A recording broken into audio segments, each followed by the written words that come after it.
thankful for everyone for joining us from here and from far. Oh, look at that in the chat. My name is Liz Tang. I use the pronoun she, her, and I'm the education coordinator for Integral Org. I'll be in the background hosting, doing some chat monitoring, and any sort of tech support you might need. And we're just very excited to host today's crash course in fundraising. This is part of our Integral Intro series. We give overviews of key areas of nonprofit management that we specialize in. And we have updated the session to reflect what's top of mind for 2024. So we welcome you to take this workshop as an opportunity to reflect on what's been working for you, what needs to be refreshed, and our chat will be very much well monitored. So do put in any thoughts and comments there. First off, we do like to acknowledge that Integra Org is based on Mohkinstsis, which is the Blackfoot name for elbow, and this refers to the confluence of Elbow and Bow rivers that run through Treaty 7 territory. Mohkinstsis is the traditional territory of the Blackfoot Confederacy, which includes the Siksika, the Piikani, the Kainai, as well as the Stoney Nakoda First Nations, which consists of the Chiniki, Bearspaw, and Good Stoney First Nations, and the Tsuut'ina First Nation, and finally the Métis Nation of Alberta, District 5, which is called Calgary Nose Hill, and District 6, which is called Calgary Elbow. And so at Integra.org, our team does like to recognize the existing tensions between the legal and governance structures that we work within and the efforts towards truth and reconciliation. And so we respect and accept our responsibility to work towards reconciling this tension. And just sort of as a reminder, we all have this connection and responsibility to the lands that host our lives and our communities and our work. So thank you for letting me ground our session today in that. Very pleased to introduce our facilitator for today. This is Derek Beckhold.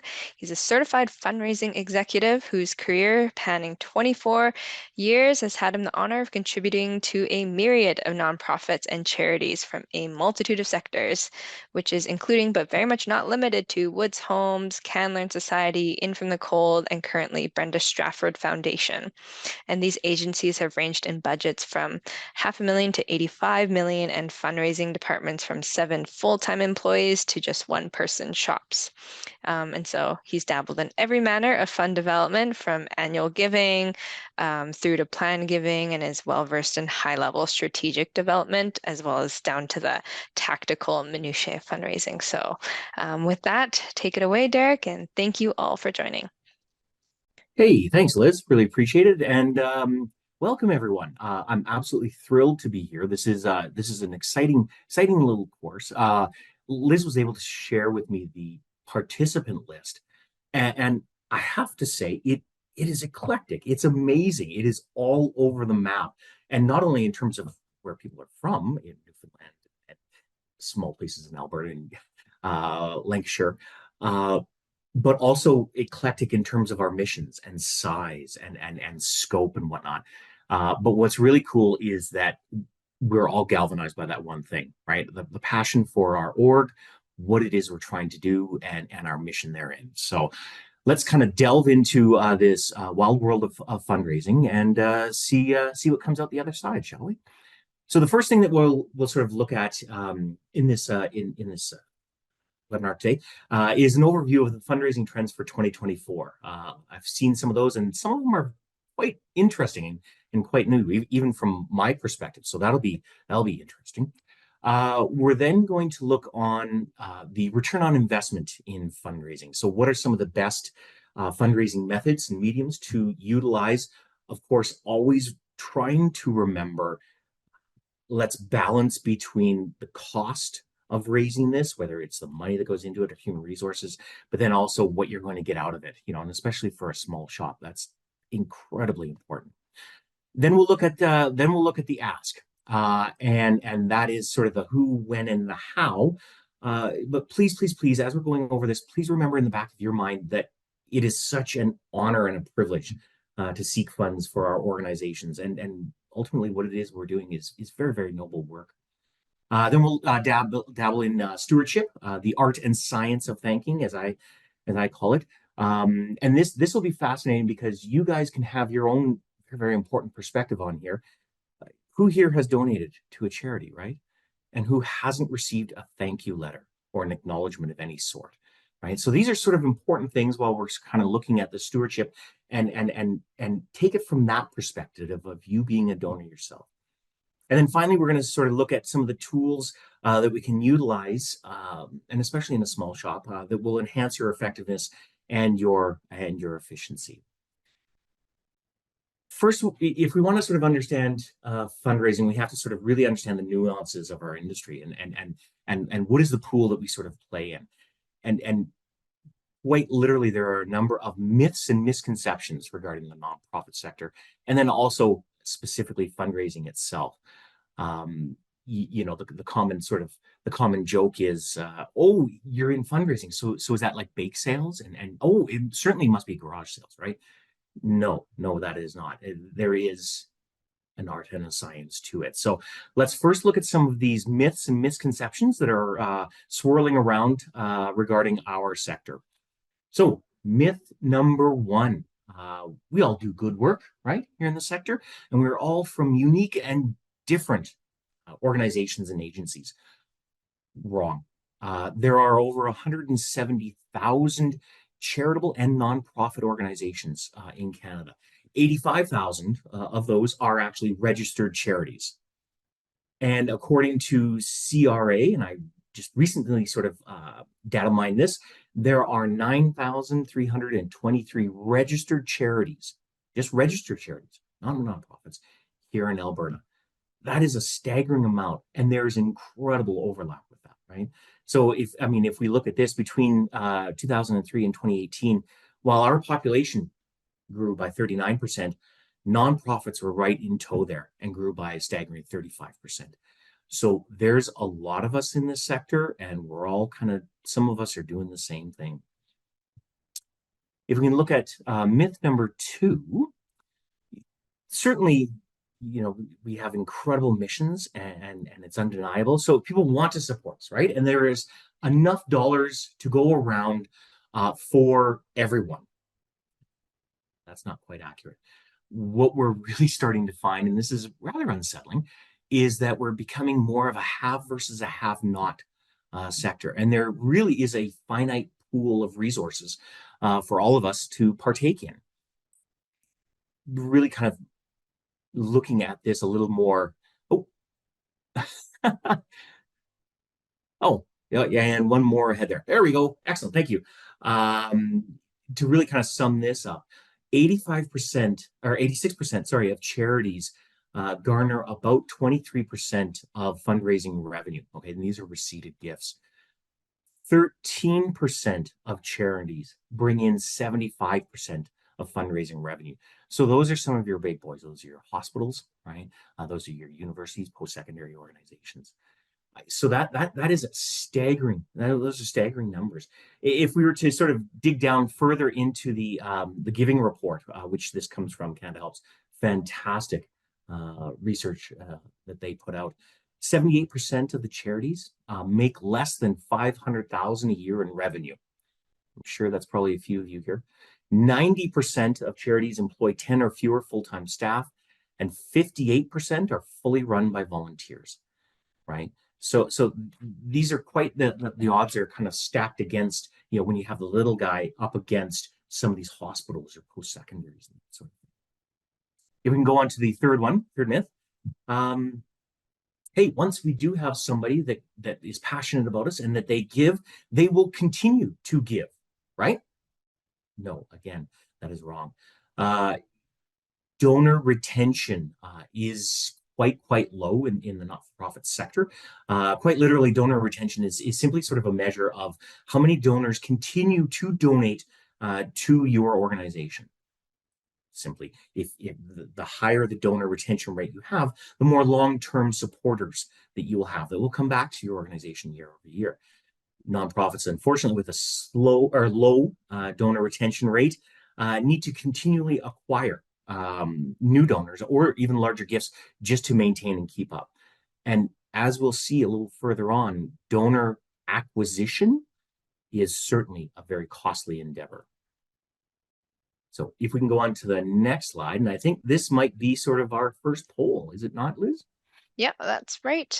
So I'm going to bring up our poll here. If you have your smartphone, scan this QR code. It's just going to take you to this website called Slido. And you'll have to navigate to a tab on the top that says polls. And we're just curious today. I'm just going to start this poll. In terms of your contribution, and this is completely anonymous, I will assure you, what are your top income streams out of these categories? So you can rank them, pull them up and down, and we get to see the live results right here. Um, there's a lot of Mm, gap in data in the nonprofit sector, and so we just thought out of our little sample size here, what seems to be the big income streams? interesting. Yeah. Oh, we still have more people that are still contributing. Grants are sort of coming in with, and it's a wow, look at that. It's a close tie between individuals and event fundraising. Geez, I Mhm. almost feel like we might be at the horse races or something. I've tried to do that Go, commentary, but go. I think I'd fail quite horribly. So, All right, give it a couple more seconds. yeah, wow, that is interesting. This will certainly come into play later on in our webinar here. This is really Oops. interesting. Here. Oops, sorry. Uh, okay. Should I move on, Derek, or No, yeah, please do. okay. All right. Um, Interesting. Well, so this yeah. certainly goes ties little bit into our fourth myth. Um, Corporations. We got to go after corporations, right? And I have heard myself, and especially at say smaller nonprofits, from board members, go after the RBCs and the TELUS, and definitely tap into the big oil and gas, right? They are loaded with money and they love to give away money, right? Wrong. While this stat is quite antiquated and quite old. The report itself was just fantastic. It clearly shows that corporate support is really, really quite small. These percentages still stand today, 20 years later. Earned income, just to sort of put that in perspective for people, this is like tuition, right? Training materials, food services, that type of thing. So if we look at simply this, purely, individuals are sort of the highest target that we can kind of go after. But if we go into the next slide, Liz, so this is a little more recent of information, yet it's very, very interesting as well. So Blackbaud, which are sort of a very, very large software company, they own Razor's Edge, a fundraising software. Um, Looked at agencies less than $1 million and then all the way up to larger than $10 million. And they polled them in terms of where do you receive your funds and what is consistent across the span of all of these is the individual giving and the grants. And looking at how we polled, it is sort of reversed a little bit, but we had grants and individual, which is fantastic, which is fantastic. We'll see later on that that is sort of where you want to have your main emphasis, where your ROI will be the best.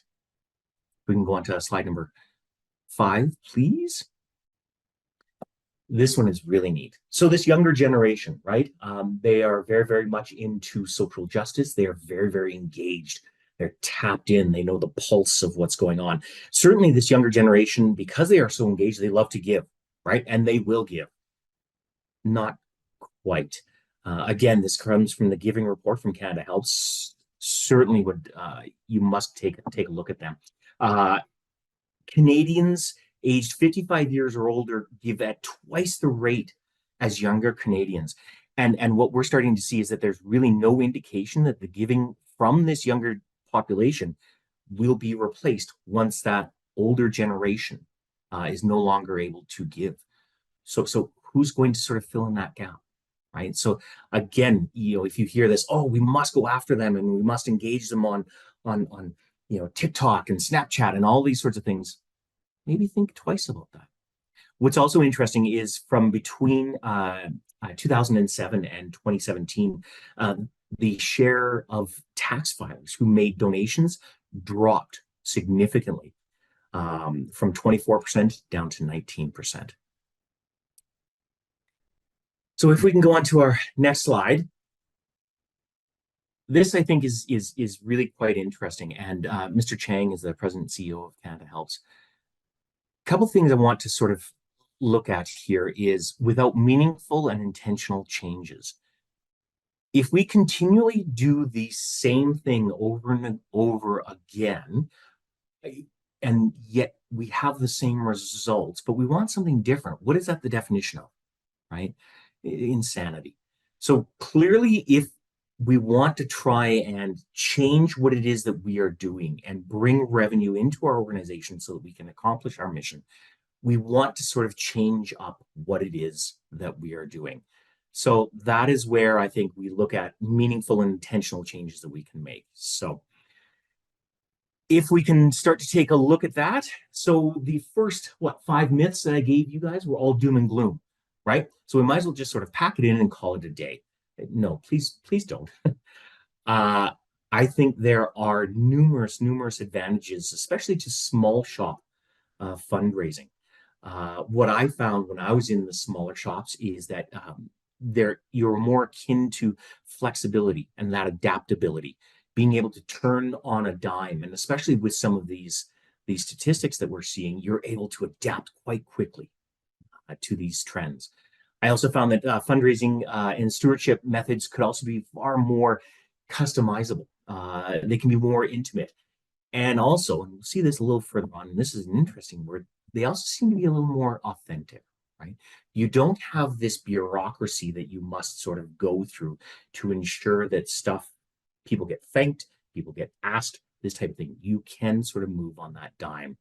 So we're going to look at a number of techniques and tools and strategies that we can sort of adopt so that we can kind of go up against the big boys, if you will, forgive. So first, though, let's look at some of those fundraising trends that we see for 2024 and beyond. Of course, there's a ton of articles that sort of came out in the new year saying these are things that we sort of need to look at and focus our energy and efforts on.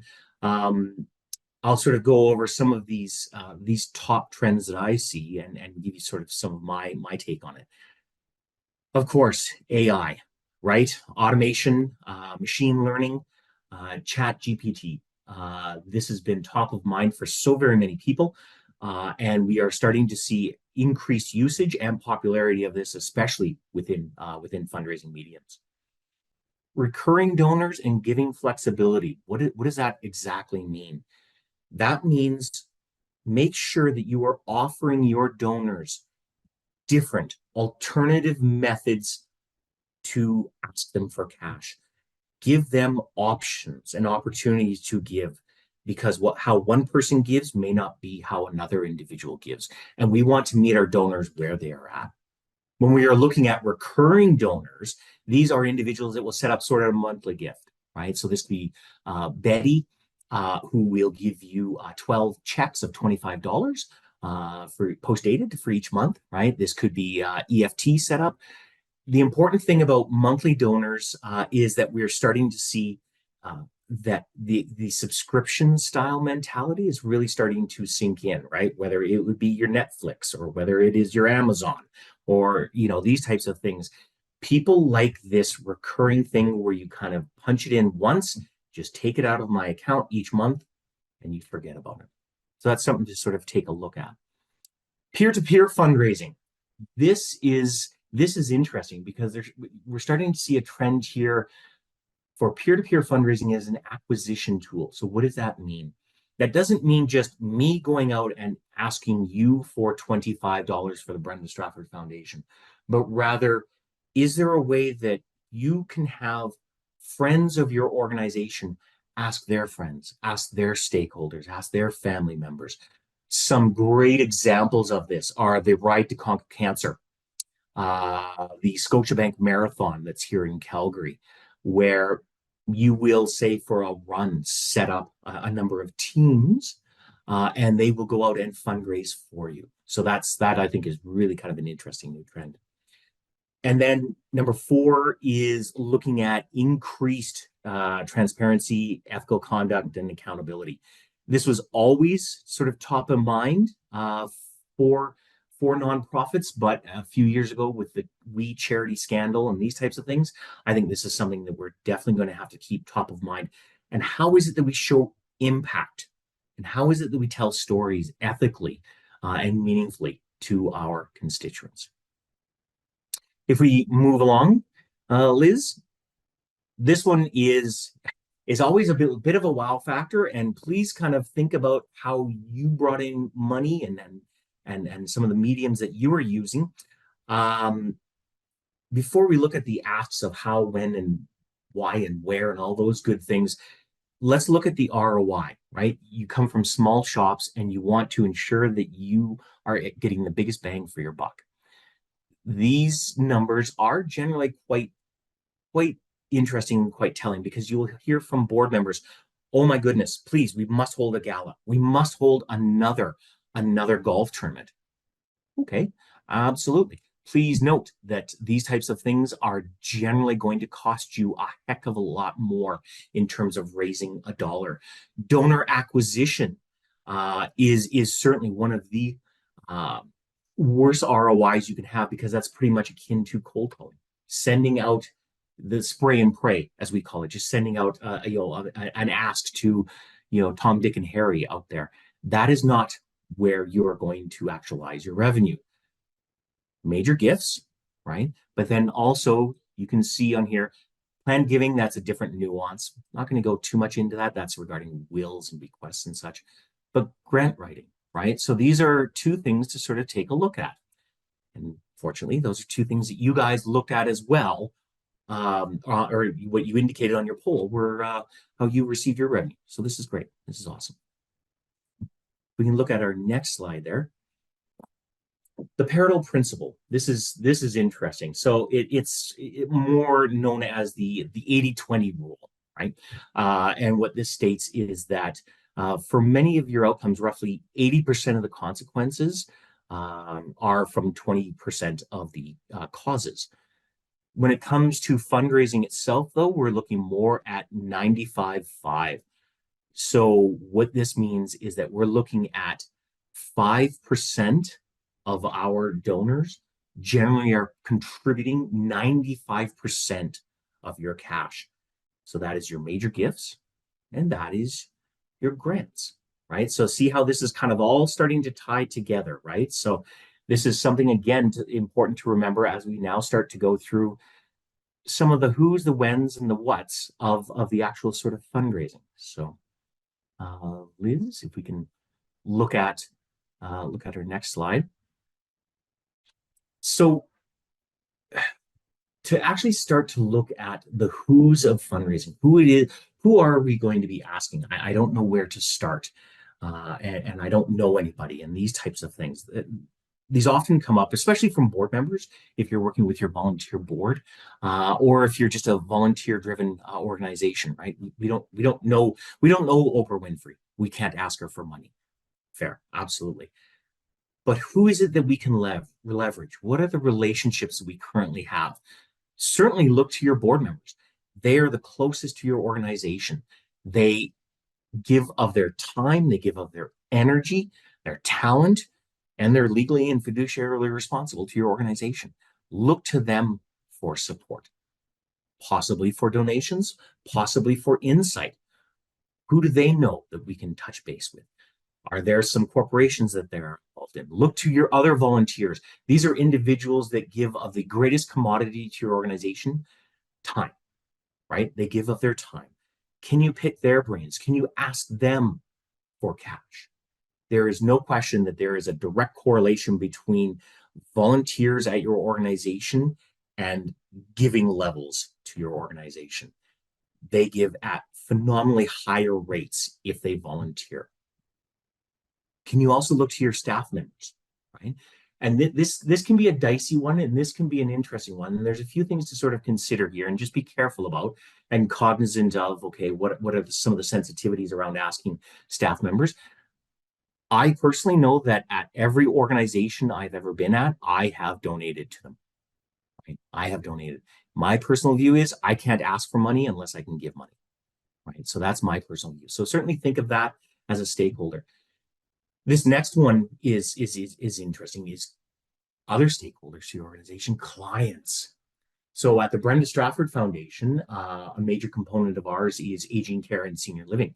Um, Geez, can we ask our clients, some of our seniors for cash? What if you work at a small arts organization?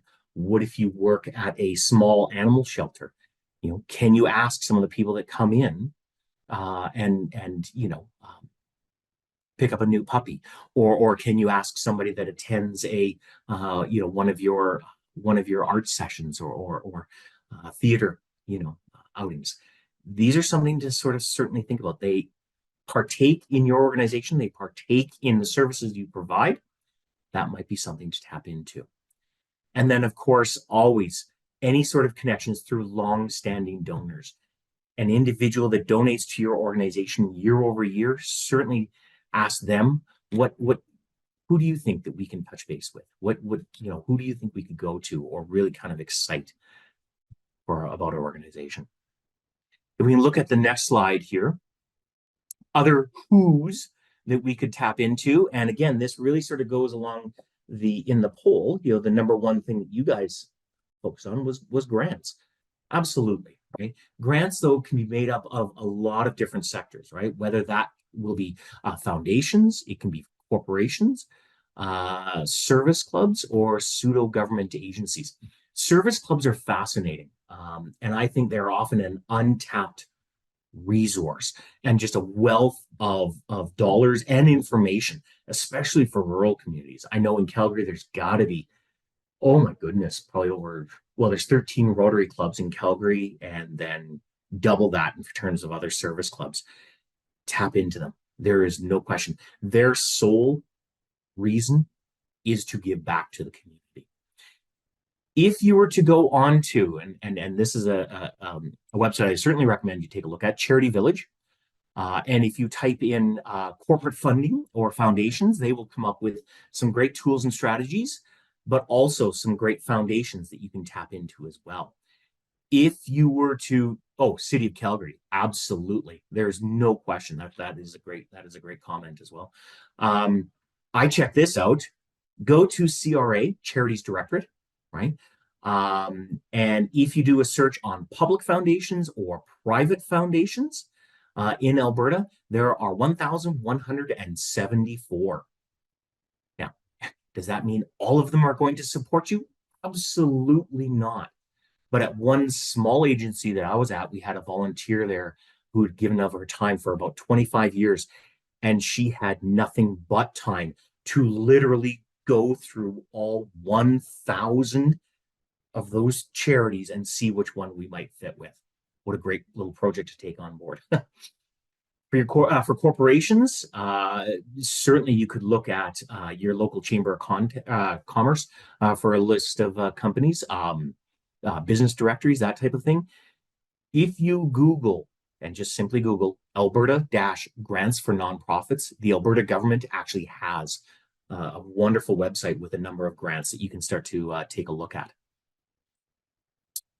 We go on to our next slide, please, Liz. Third-party events. Please, don't confuse this with events that are conducted by your nonprofit, such as your galas or your golf tournaments or those sort of wonderful things. These are different. These are events that are held by a corporation to the benefit of you. So it could be a client appreciation out a wealth management firm. We actually had one in October. A wonderful corporation did a client appreciation night, had a small silent auction, and raised $2,500 for us. Neat. Oh, absolutely neat. This could also be a collection or a drive at Christmas time, right?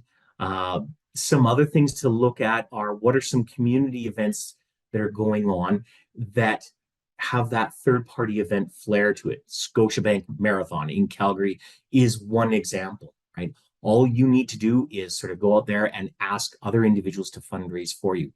They will take care of the entire back end. They will take care of all the donor processing, all that sort of stuff. So ROI is quite good for third-party events. We can go on to our next slide, please, here, Liz. This kind of encapsulates it all kind of together in one area. These are Rosso's concentric circles, and ultimately what he emphasized for Hank Rosso, who's the godfather of fundraising, if you will, is that always start those closest to you. Always look to those individuals that are closest to your organization, to your mission, to your purpose, and start to work out. And that is where you should center your focus on. I want to look for just 2 seconds, please, on board here. This is often an interesting thing, and people will often sort of say, I have difficulty asking my board members for money, and I have also difficulty asking my board members to fundraise. Absolutely, and this you aren't alone. In fact, I'm sure there's support groups out there for us. For hi, I'm Derek, and I work at an org that my board doesn't fundraise. That type of thing. I think, though, what is important is find a medium through which you're comfortable to engage your board. And let's try to increase that culture of philanthropy within your organization. So at one particular agency I was with, their board members had difficulty fundraising. And there was even an oil and gas, a president and CEO of an oil and gas company that had grave difficulty fundraising, which I found shocking myself. However, his wife had suffered from a stroke, which was the main emphasis of our charity. And the thank you cards and the letters this man could write were phenomenal. They're absolutely heart-wrenching. What an impact. And you're engaging your board member, right? So maybe start to think about your board in different avenues. Can they simply open doors? Can they make connections to corporations, to foundations, to other individuals? Can they do some nice thank you cards? Can they provide contacts or other references? I think if you're going to start to really engage your board members, what's really good is right from the beginning, manage those expectations and put it in a board manual, right? Or terms of reference. Some people often use the term give, get, or get off. That's a little harsh. Or board members must give up their time, treasure, and talent. I like that one myself. Any board that I've ever sat on, I give. It shouldn't be your first priority giving, right? I have those, and those are very close to my heart, but it should be your second, right? So how is it that you can manage those expectations up front with your board members to begin that conversation? Okay, Liz, if we can move on. Okay, so we have now some of our members that we're going to sort of ask for contributions, individuals or foundations or service clubs, this sort of thing. When should I do this? Please don't take on all initiatives at once. It is overwhelming and it can be very, very daunting, right? So let's take this at bite-sized little morsels, please. What you want to do is you want to create a calendar of grant dates. You want to research these grants and find out when are these things due, and then literally sort of build some of your asks in and around that. So specifically, and I just recently looked these up, and these are small grassroots foundations in, well, one isn't, but I mean, you can certainly touch base with them. Nickel Family Foundation here in Calgary, right? They're due March 1st. Calgary Foundation Community Grants due mid-February, mid-September. Community Initiatives Program, January 30th, July 15th, right? Burns Memorial Fund, May 1. These are all posted online. Plot these out, and then start to build things around there. Maybe you're going to do a mail out campaign. Okay, let's do that in May and December. Ooh, maybe let's then not, because that's going to be really, really tight for time. Let's not maybe do many grants in December. If we could move on to our next slide, please, Liz. And then build in certainly some other anchors in there. So if you are going to have a golf tournament and it is going to be in June, this is set. This isn't going to change, right? But what can change are when some of your asks for your individuals. Maybe we'll go after, Betty Lou, or Stan, some people that are very, very important to our organization. And yes, maybe we can sort of hit them up in, say, October, this type of thing. So what you want to do is be very, very strategic in how you look at your entire calendar. I would also recommend, please, is that if you can start to leverage national observances, recognition, or even initiatives, right? So, Family Violence Prevention Month is November. Seniors Week for us, very important one, is June 5th to 11th. Volunteer Appreciation Week is April, mid-April. I know I'm going to get the dates wrong there. Again, how can you leverage these times and bring it all sort of together into one calendar? We can look at the next slide, please, Liz. Remember, we were talking about flexible giving. These are some really neat ongoing or passive fundraising things that you can do. On the Brenda Stratford Foundation, we just put up a very robust Amazon wish list. Hi, if you would like to buy some of these wonderful, wonderful things for some of our seniors in our dementia neighborhoods, here are some items that you can look at. And we set it all up through Amazon. Donate a car, donate with Skip the Depot. The Skip the Depot is really quite fun. We see an uptake, especially if we do some marketing in and around the May 2-4 long weekend, this type of thing. So again, these are some things that you can start to do where your donors are and meet them where they are. I'll say one quick thing about Rafflebox. Wow, that is an online sort of gambling forum. Your 50/50s, Chase the Ace, this type of thing. Please, please, please have a quick look on there and see if this might be something good for you guys. Look also at some of their case studies. So 3 examples. Curling Club of Alberta, small organization, raised $450,000 in 6 months. Airdrie Phoenix Swim Club raised 100 grand in 90 days. And the Kinsman Club of Medicine Hat, $300,000 in 60 days. These are some huge numbers, right? These are big numbers. But take a look, see if there is something in there that might fit your organization. Okay, if we could look on to now the hows, right? How are we going to do this? So we sort of have an idea of who we're going to ask and when we're going to ask. Eric, how should we do this? And these are kind of called your 5 R's. I won't read all these to you, but the main emphasis is that if you fail to plan on failing, right? You have to be intentional and very strategic when you're going about this, whether it is writing of a grant, whether it is writing to a corporation, or whether it is asking Stan, one of your wonderful, wonderful supporters, right? And this can be used for major gifts. It can be used across the gamut, third-party events, everything. So if we look at on the day of for your ask, this is an interesting term, and fundraisers often use this. It's called listen the ask. You want to ensure that you hear what the donor is trying to tell you, what is important to them. Why do they want to donate to your organization? You want to ask these questions. What are they hoping to achieve? Yes, it is about your mission. Yes, it is about those that you serve. It is also, though, about the individual that is going to invest in you. We're born with 2 ears and 1 mouth. We can try and stick with that ratio, right?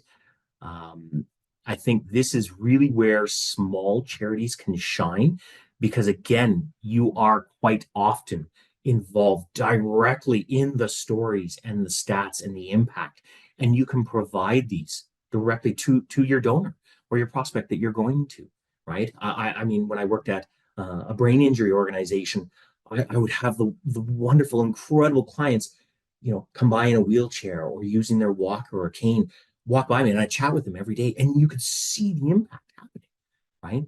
So this is, I think, where your smaller agencies can really, really kind of shine. So if we look at now, next slide, please, Liz. So the actual aftermath of you've gone to see, Stan or Betty, and you've done your research and you've planned this out and you've heard what's important to them and you've presented them with something and you've asked them for $1,000, $500. regardless of what takes place, please sort of see this as a learning experience. You will get no's. I'm not even going to tell you how many no's I've received in my career. It is plenty. I don't have enough fingers and toes to tell you how many times I've said no's. But please be kind to yourself. Okay. These are all learning moments. And sometimes no actually means not quite now. Right.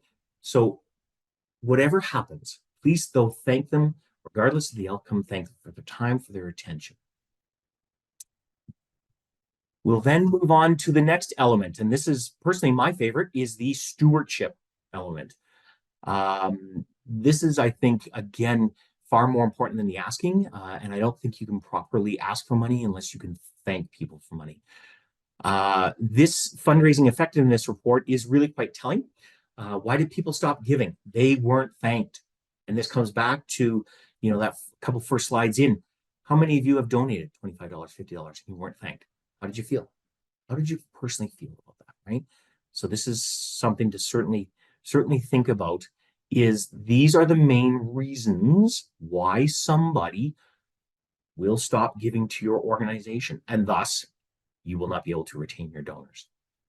I think we have a small poll. Do we have, Liz, here? Yep, that's right. So this is the same poll website that we used before, and kind of hoping that this would be a sort of group brainstorm session. But if you want to write briefly, how do you currently thank your donors? It'll show up as this word cloud. And I can attest that Derek is a very good thank you. Um, I receive copious amounts of thanks working with Derek. So, Well, all right. if I may, it is because Liz is exemplary, so it just sort of naturally flows. So, Oh, email, yeah. oh, See, the kids kids I are, work with, nice. yes, they make letters or Oh, thank yous. calls. That's very cute. That is fantastic. Um, I love that. And again, calls, right? Whatever happened to picking up the phone and just saying thank you, right? I mean, oh my goodness. Shout out shows, events, absolutely. Ooh, thank you cards. I am a huge fan of the thank you card. Absolutely. Handwritten letters, very good. Yep. Invitation to tour. That was a huge element for us where we could bring donors out and they could see, smell, hear, on Community Kitchen Thursday. They could taste the impact that we were having, right? So these are all fantastic. Oh, thank you for these guys. I really appreciate this. This is great. Yeah. If we could move on to the next slide, if we're okay with that, Liz. Yep. I think what you guys said actually should almost be my slide. So what you see on this slide, completely forget. What you guys wrote was even better. Um, I think this is again where small nonprofits can really shine, right? Is that you aren't bound by processes or protocols, right? Or hierarchies, or oh yes, I have to go up this chain to make this one thank you, right? You can just spur of the moment, sit down there, with a cup of coffee at the end of the day and write out 10 thank you cards. How wonderful, right? Or even get your kids to write thank you cards, or even clients, right, to write thank you cards. Please remember, some of the best stewardship that you can do is that which is not planned, right? So let's think about that. Reports are due usually a year after you've received a grant. Those are standard, right? And they expect those. How absolutely wonderful to have a thank you thon right smack in the middle of the year, where a board member or yourself is just, I thought I would just phone up and just say thanks. You're a wonderful supporter of ours, and we really appreciate it. That will absolutely stun your donors, no question. If we can look at, oh, actually, I want to talk about two things. Actually, if we can turn back, I'll just two things I want to mention, because these are really quite cool. At a small organization that I was at, the executive director, she was so very grassroots, yet she was glorious. And what she would often do is, because we actually had a kitchen on site, she would she'd make a home cooked meal anytime a major donor would come out to do a tour and whatnot. There is something interesting about breaking bread with with your donor, where you can just sit down and chat. And for this donor, Um, I don't know if this was a good thing or not. It actually started to turn into, oh, I would love to come out. Uh, but do you think we could have more of those butternut squash biscuits? I thought those were fantastic. What a heartwarming thing for this donor to experience. And then they would do a tour and look around our agency. So, again, just a brilliant story. But again, that grassrootsness that you can really tap into. Okay, let us look into some tools now that we can use for your fundraising shop. A case for support. Simply put, this is really why your organization needs and, more importantly, merits support from donors. I have seen cases for support that are 20, 25 pages long. Some of the best ones are 2 pages, right? You can write it for your board, for your staff, for your volunteers, and for your donors, right? This is sort of a list of what can go into a case for support, but really what it does is that it puts the dream down on paper. This is really what it is. So whether you're handing this to Betty or to Stan, talking about your agency, or whether you're supplying this to your volunteers as sort of kind of Cole's notes about your agency across the board, this will help out your organization. If we can look at the next one. Oh, Chat GPT. Oh, this is fascinating, this one. So I'm not too sure how many people know about this, but it's certainly been making the headlines. This is your artificial intelligence chatbot that produces human-like responses to questions. Yes, yes, it is scary, but it is a tool that we can look at and we should look at, right? Um, if you go to that sort of website and just start to dabble around, what it is it's a free version where you can literally type in at almost a conversational level, right? What it is you would like for this uh, processor to come out with. You can use it to generate fundraising letters. You can use it to write speeches, scripts, do donor thank you letters. Heck, you could even do it to write grant proposals. Automate donor communications, all of these things. It can be utilized for so many of your fundraising methods. Please, please, please, though, note a few things. I've listed a few cautions there. These aren't the only cautions that you should really sort of take into consideration. One of the biggest ones, though, I think, is that this is a tool. It is not a silver bullet at all. It is but the beginning of a process. Whatever it spits out for you, please use that and then move on and edit and take that. But it's a great launching point for some of these key items that maybe you just don't know how to start up.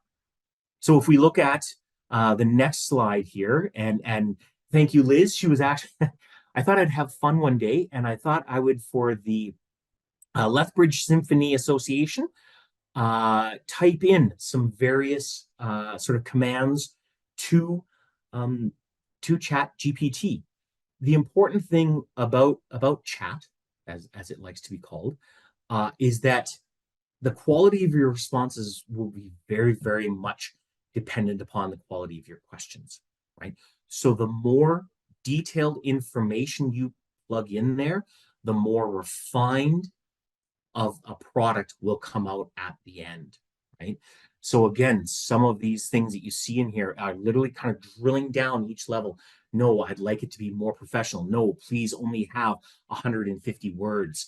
Where we're actually finding this in my shop very beneficial is please write your what your organization does in 150 words or less. Oh my goodness.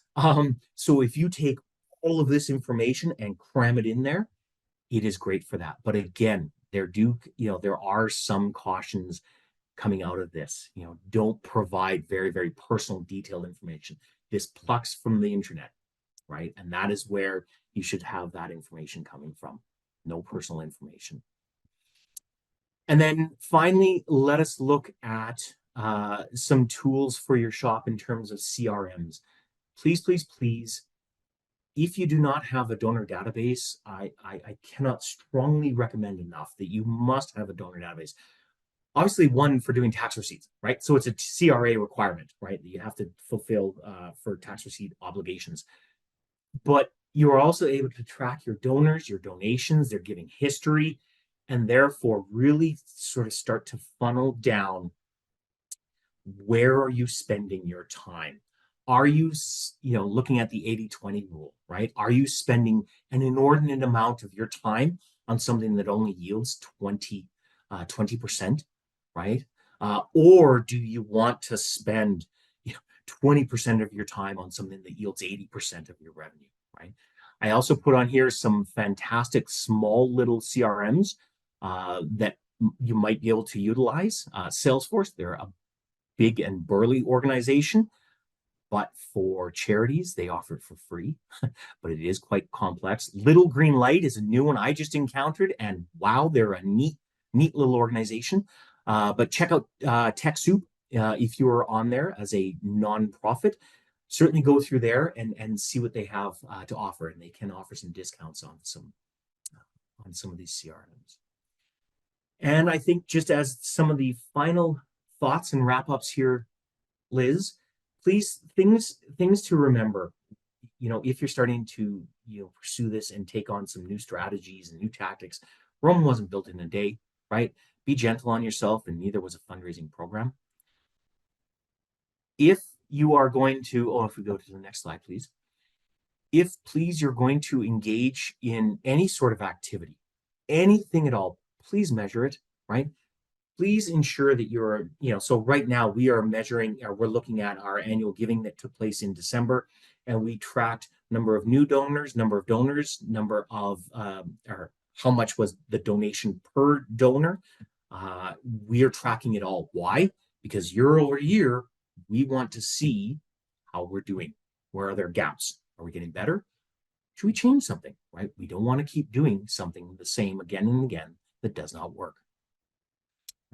If you do fail, please remember to try and fail forward. Okay, this is not, this isn't the end of the universe.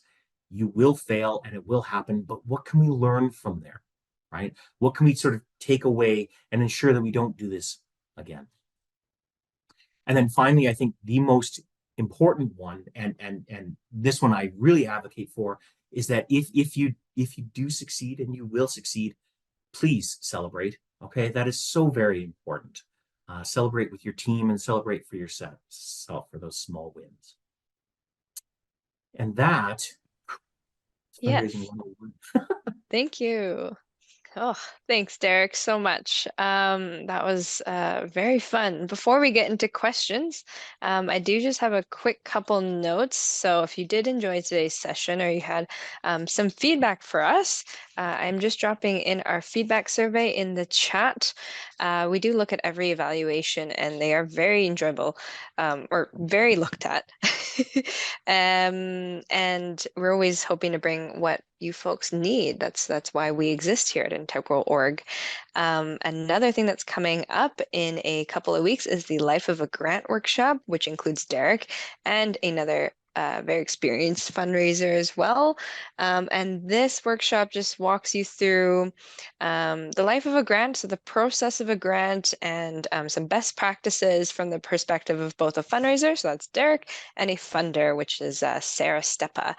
And so you learn a little bit of how to make grant writing worth your time, what funders look for in successful grant applications, and if your grant was unsuccessful, what should you do now? This one was such a fun topic when we hosted it the first time, and so it's a really good opportunity to bring up any questions that you had relating to grants. I know we had one on our registration list about operating budget, so I think that's a really good place to get advice on that question.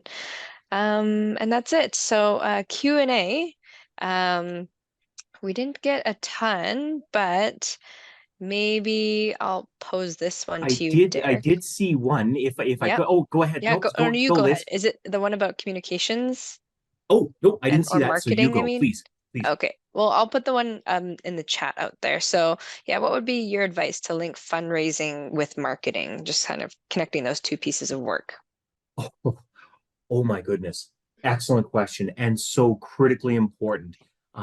You have a left hand and a right hand, and they must work in tandem. Um, you must utilize email blasts, your website, social media. All of these things must kind of stream together, right? So you must always integrate them both. From a tactical point of view, I have meetings with the comms team about every 2 weeks. There's also just sort of informal chats that we have on various initiatives that we're doing, or how to do donor recognition, or a thank you campaign, or anything like that. But it is communication is key, and managing those expectations and who does what, when, and where. So very important. Brilliant question, though. Such a good question. Great. And let's see, can you speak to how you might resource a new small fundraising team? Maybe even getting as specific as how many people is ideal getting started and what should you focus your resources on? Ooh. Yeah. um, wow, what's the meaning of the universe? So yeah, no, that's a great question. I think obviously if you are a small shop and and you're blessed to be able to bring one person on board, that one person, remember, is going to be doing everything. So ROI will be paramount. It really will be paramount. Um, I have always found myself, and this goes back to the poll, grants, low hanging fruit, right? You can, once you have this program of feeding the children, we'll say, or whatever program it may be, uh, you can literally send that out to a number of different funders and see if they will take that on, right? I'm not talking the spray and pray. There has to be a connection, right, between you and the funder. It has to resonate with them. Don't just throw stuff out willy-nilly, please. Um, those, I think, and the nice thing about that is ROI. It is some of the best bang for your buck. You'll also get some quick wins, which also, if I may, from a morale point of view, is very, very good. Hmm. So the rest of your team will be looking to you. The program staff will be looking to you, and there's nothing quite like sending around a shout out. Oh my gosh, we got our very first grant of 5,000. And that is just such a wonderful, wonderful feeling, and people really love to get on board with that. Okay, so quality over quantity is kind of what I'm hearing, hey?